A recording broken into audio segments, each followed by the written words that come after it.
It's Saturday night. My wife just made us a cocktail. It's a riff on a Honolulu she got from the 12 bottle bar. We have a bunch of people over. Not really a bunch. We have a family over here. And we're gonna do some just kind of simple pantry staple, keeping things really nice and easy. We basically raided the pantry. We had bought a bunch of extra potatoes. So we're gonna do gnocchi. Gnocchi is a really simple recipe. Bake the potatoes in the oven and then pull them out, let them steam off, and we'll show you how that works in a little bit. And then mix them up, and we have a nice easy tomato sauce. This has got to be one of the simplest, easiest tomato sauces, and people go, oh my God, it's got 3 ingredients and that's it, but it tastes so amazing. The actual recipe calls for 1 whole can of tomatoes, these 28 ounces, but we got some people here like a little leftovers, so we're actually gonna do it by 0.5. So it's so for this it's gonna be 128 can, what is it, 16 ounce or 400 grams of peeled whole tomatoes, 8 tablespoons of butter, and if I were to double, it'd be 3/4 of an onion, but half an onion is just fine. So we'll just go ahead and cut the onion. And what we're going to do is we're not going to do much to this onion. We're going to basically just trim it up, and we'll start to cook it. This thing basically cooks for about 45 minutes or so. Cooks for about 45 minutes or so. We don't need these leaves or anything like that. We're actually going to pull the onion out at the end. Onion doesn't even get diced up. Notice how there's no garlic. We'll add a little bit of salt, but yeah, that's about it. So there we go. We're going to start adding the butter. Doesn't have to be small. Like I said, this is just going to kind of infuse everything. Add the tomatoes. And then what we're going to do is just going to kind of mix this in and just set that onion just like that. And that's it. That's all there is to this. We're going to kind of let it come up to a simmer. We'll mix it up. We'll stir it up a little bit here and there. Okay, so we're just going to kind of give this a good mix a little bit, just kind of get everything incorporated. You already start to see it starting to bubble up a little bit. Get this butter to start melting. The onion's just going to soak in there and just kind of impart some nice flavor to it. That's it. Just like throwing in a piece of basil or something and you pull it out at the end. We got a nice little bubble going on. Probably turn down the heat just a little bit. This has been going for about 10 minutes or so. We just, like I said, we're going to keep cooking it down, and as we kind of go, we're going to break up the tomatoes, let them cook. So I'm going to turn this down a little bit. You see how much it's reduced. I mean, we've probably reduced it by 1/4 so far, so let's just give it a good stir. Oh yeah, let's not keep it cooking. Oh, the bubbling sounds good. Yeah, we want to get that cooled down just a little bit because I don't want to scorch too much on the bottom. See, it's a little scorching a bit on the bottom there, but that's all right. It's still gonna taste really good. So we're gonna turn it down quite a bit. See how this stuff starts to break down? You can start mashing these things up. It's been going for about 20 or so, 25 minutes. I'm gonna give it about another 20 minutes. Mash it up, let it do its thing. There we go. I want to be able to put this sauce in with this gnocchi. So we're going to be using Yukon potatoes. In a gnocchi you can use russet, but you just want to make sure they're nice and starchy for that. So we're going to use about 500 grams of potato, about 100 grams of all-purpose flour, don't need anything fancy, an egg yolk, and we're just going to knead that up and we're going to make some fun gnocchi. Potatoes have been in the oven for about an hour at 400 degrees. We want to get them out of the oven so they can start cooling. We're going to cut them in half so the steam gets off. Steam is the enemy of gnocchi. So what I'm going to do is I'm going to actually cut them in half to allow that steam to start to escape. We really want that steam to just start escaping and get these things cooling down.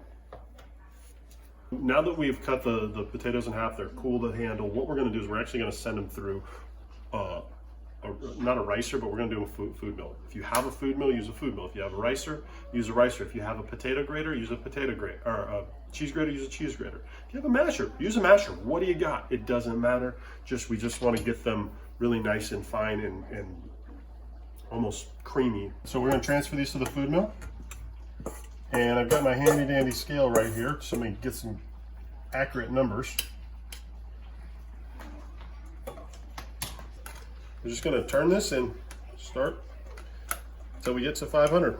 This is just gonna turn and turn and turn until we get to 500. Oh, there we go. 503. How about that? So we want to add about 100 grams of flour. We're going to take a sip of this lovely cocktail. Break this up just a little bit. Now I'm going to sprinkle a little bit of this just kind of nice and evenly over it. We're just going to get these incorporated, make sure it kind of works its way through.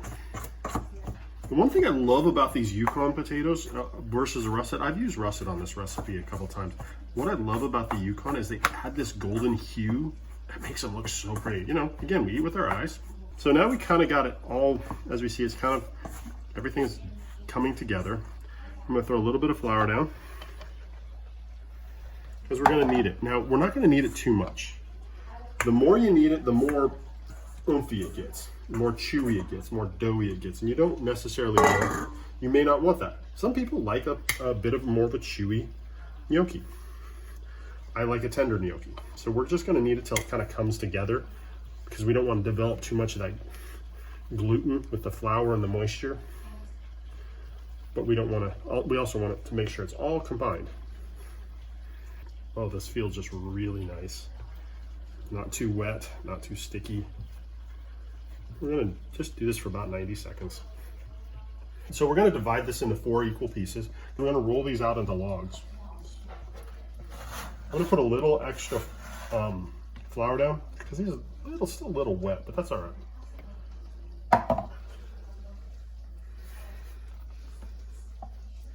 So we're gonna roll this into a log. How thick you want yours is your choice. Just make sure it's even all the way across the board. And what I'm doing is I'm pushing gentle pressure and pulling out as I'm rolling down. See how it's bouncing back a little bit?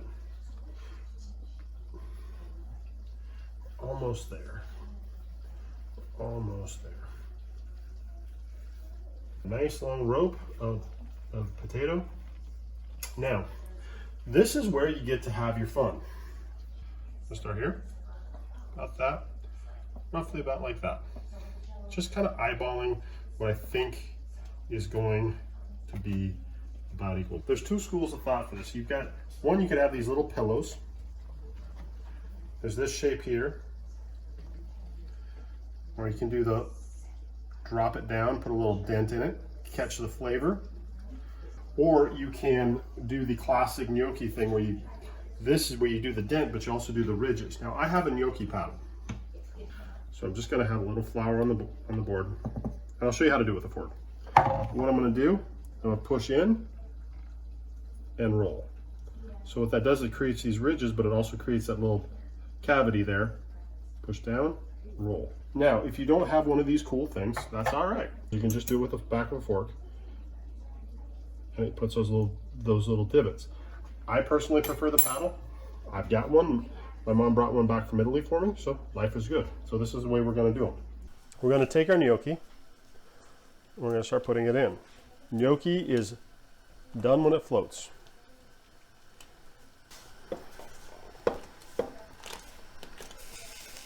Hot hands, gonna burn myself.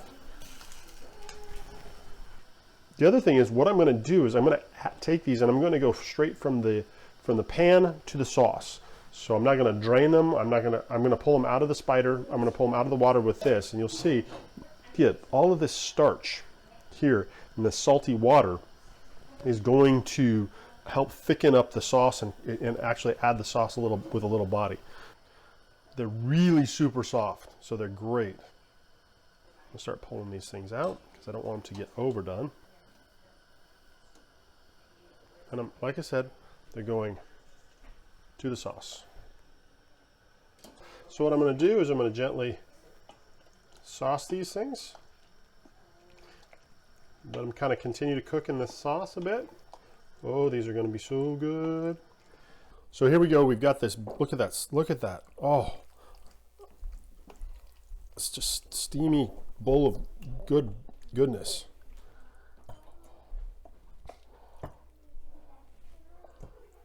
Now we're going to take this little bit of basil. Just adds a little intrigue, let's be honest, into the sauce itself. It just kind of adds that prettiness. And then what we'll do is we'll take this, add a little Parmesan, sprinkle it around. We'll put more on the table because everybody wants a little bit more. This adds that saltiness that you want. And let's go ahead and try this.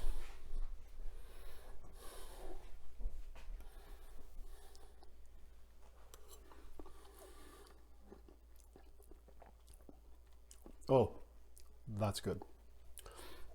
That's really good. Nice, clean tomato flavor, soft, pillowy gnocchi, with that hint of that cheese and that salt. It's just delicious. This is why we do things, family dinners after Thanksgiving, using leftovers and meat, hanging out with the people we love. Cheers. Cheers. Cheers. Skål. Cheers.